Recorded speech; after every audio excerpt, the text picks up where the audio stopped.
Sir Chester, totoo ba na pwedeng kumita sa dropshipping kahit phone at laptop lang ang gamit? So, laptop lang gamit. Dalawa dapat, internet ang mas importante. Laptop, yes, kailangan mo ng laptop for Lazada, Shopee. May nagtanong sa akin, TikTok ba kailangan ba ng laptop? Not every time.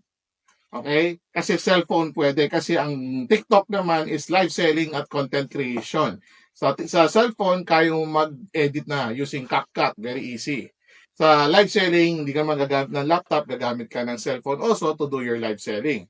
Yung pag-ayos mo na ng produkto, hindi naman araw-araw maayusin yun, pwede mo gamitin, hiram ka na lang ng laptop if you don't want to invest on laptop.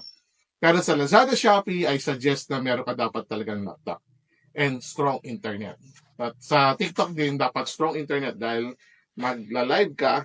Kung hindi ka magla-live, pwede na yung content creation. That's the easiest way to do. Diba? So, it's very easy to start your business. Now, the question is it easy to be profitable? It takes hard work. Ayaw ko sabihin easy. It takes hard work, dedication to keep on learning and apply what you learn how to sell effectively on each platform you choose para maging milyonaryo ka.